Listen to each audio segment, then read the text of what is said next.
My name's Leonora, and I just finished reading The Crown's Game by Evelyn Skye. This book is about a duel between two magicians who are both trying to be the imperial magician for the Tsar of Russia, and the person who doesn't win will die. It's a lot like the Night Circus. It's very atmospheric. The strength was definitely in the way that things were described. It's set in St. Petersburg, and after reading this, St. Petersburg is definitely on my list of places that I need to visit during my lifetime. The story follows Vika Andreeva and Nikolai Karimov. I'm probably saying their names so wrong. I'm sorry. And they are the two opposing enchanters. I would give this book a B+. It does have a love triangle, but the ending really shocked me, and I would really like to get my hands on the next book. And just the descriptions and the Cinderella bakery just brought that up to a B+ for me. So I'm just going to go into the spoiler section, so if you haven't read this book, I'll say bye to you now. Bye! The first thought that I had when I was reading this book was literally, this is so similar to the Night Circus. Do I think that this is better than the Night Circus? It's definitely got more of a plot than the Night Circus. That's a plus, but I think that the Night Circus was better written. I was really curious when Vika was going to that mountainy place, I forget what it's called. You just heard all about how everybody along the road saw her. And I was getting really into this, and I would have loved to just see from everybody's perspective as to who they all think Vika is, which is really weird since it was just a little detail. Also, at the beginning, I was just there like, oh, Juliana should be in charge of everything. I mean, she's getting stuff done here, she knows what's going on in this country, and she's the only one who seems to be paying attention. Boy, am I a bad judge of character. And at the beginning, I was there like, why don't we make her Tsar? Because she seems to be a lot smarter than Pasha. I mean, Pasha seems like a nice person, but if you're in a country on the brink of war, you don't want a nice person. You want Juliana. And then at the end, I'm just there like, Juliana, no, stop. I don't like you anymore. I was rooting for you. Just a little thing that I find with books all the time, it isn't even just books, it's just like life in general, is that everybody's always there like, French. It's so sophisticated, and of course the whole thing about St. Petersburg is that all of the aristocrats speak French because it's so sophisticated. Just whenever I read that, it just sort of feels weird to me, because I'm there like, you think that French is sophisticated? You've obviously never heard a Quebecer speak. It kind of annoyed me that whenever they threw in a little bit of a language, it was usually French, because it's set in Russia. I want Russian. Russian's more interesting than French. I mean, that's a personal opinion, but I think we can all agree that there's a language that you hear about a lot and that you see on t-shirts everywhere, and it ain't Russian. I really felt that Azhara was really unnecessary to the plot. I get that she's the one who ends up killing the Tsar, but apart from that, every single time they brought up Azhara, I was there like, this isn't necessary. I would have kept on reading the book just for the setting and the duel between the magicians and just the idea of who's gonna lose. I thought that maybe, it might have to do with some sort of like overarching big bad, but she dies at the end, and the only question I'm really left with that I think could lead us to a potential villain in the future is, how was she resurrected?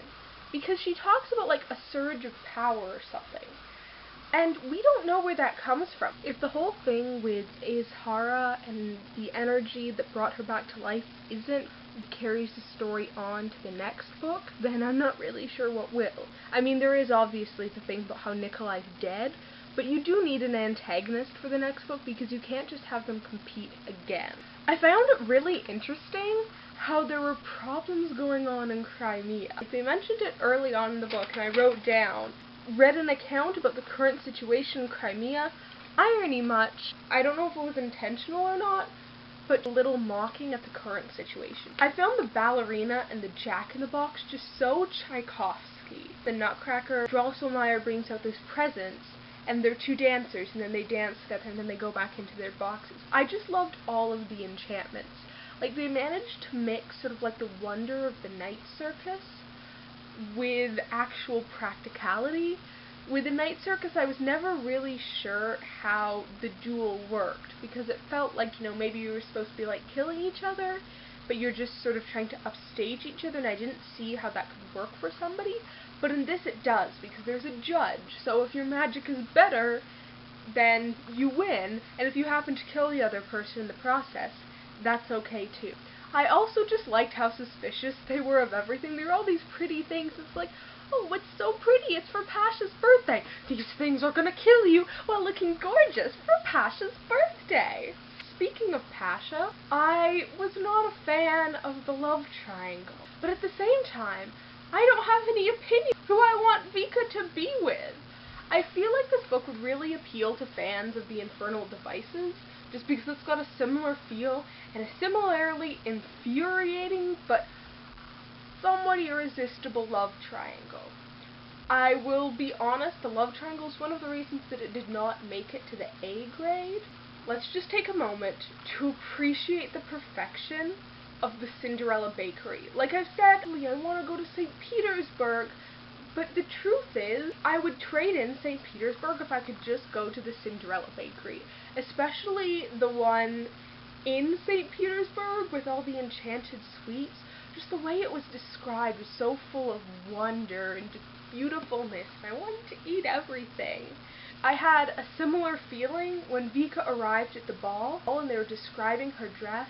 I could just imagine the ballroom, and I could imagine her dress. I can imagine all the settings and stuff, but I'm terrible at imagining what people look like. That dress in my head. I actually wonder if this book wasn't originally just a retelling of Cinderella, because there were so many elements around that scene that were just so Cinderella. Renata is a treasure. She's just so sweet. I did not like that she was in love with Nikolai, because it's just the thing you get in all young adult books ever. All the characters are all in love with each other. And in reality, life isn't like that. But I did like how Renata was just sort of like, listen, I know that I'm in love with you. I know that you're not in love with me. I'm not going to waste my time crying over that. I'm just going to get on with life and help run the most fabulous bakery ever. Like, literally, this book made me want to open a bakery. And I hate baking and running things. I loved the scene with the dancing. I love when Vika was there like, I can just do folk dances, because that's literally me. And I just related so much to Vika in that moment. Let's dance! What is this dance you speak of? And Pasha comes up, he's in quote-unquote disguise in the ballroom scene, he dances with Vika, so they're like, okay, I ship them. Then she dances with Nikolai, and they're like, actually I ship them. This is a problem. This is why I need the second book. And I was sort of at the height of my Juliana hating, even beyond the part where she makes Pasha have Nikolai and Vika try and kill each other. And she says to Pasha, Pasha's fretting about, oh my god, does Vika like me? Does Vika not like me? And Juliana says, if you want her to like you, she'll like you. You're the Tsarevich. That just really bothered me, because that is exactly the type of arrogant entitlement that got the Russian Tsar and his family killed a few decades later. Just the sheer arrogance, oh yeah, well you're the prince, so she has to like you. It just feels like somebody would come up to you and point at you and say, you must love me. I really did not like Juliana for proposing that, and I would really say that that was my turning point in my feelings towards Juliana, because at that point I was just like, listen Juliana, you're definitely effective, you're definitely smart, but you don't understand that you need to appreciate the lower classes and get off your high horse if you don't want the people to kill you. The ending just made me so sad. There wasn't like a big climactic duel, as it was emotional climax. Nikolai stabs himself. The second he's there like, well, I'm gonna stab myself, and they're like, there's gonna be a catch here. So your mentor, Galina, said that it was gonna kill her no matter what, so maybe it'll just like fly out of your hand and go stab her. But when he stabbed himself and nothing happened to him and something happened to Vika, I was just like, wait, what did I read?